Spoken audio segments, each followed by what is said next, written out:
This is a true story about a city that looked at a river and decided it was going the wrong way.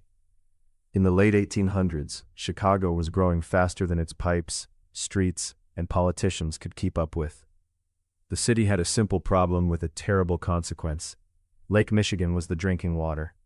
The Chicago River was where sewage, slaughterhouse waste, and factory runoff collected. And the river flowed toward the lake.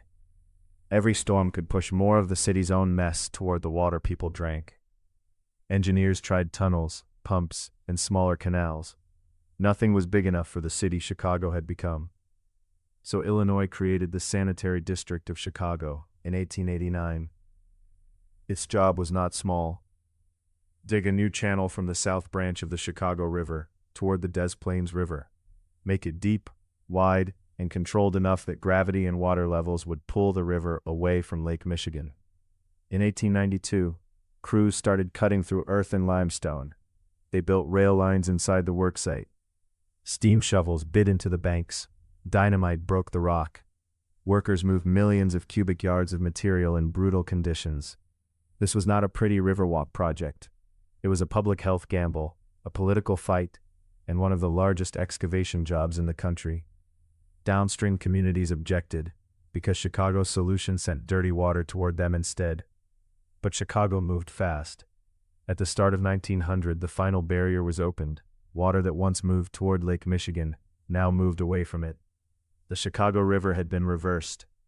The new route carried flow toward the Des Plaines River, then the Illinois River, and eventually the Mississippi system.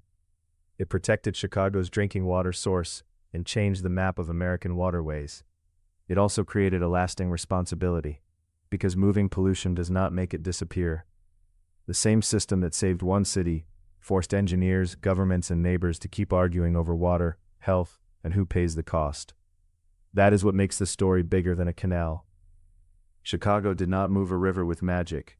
It moved it with taxes, shovels, lawsuits, steam power, and a decision that the city could not keep poisoning its own lake.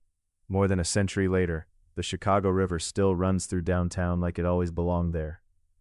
But its direction is a reminder. Sometimes the strangest true stories are not about what people discovered. They are about what people dared to rebuild.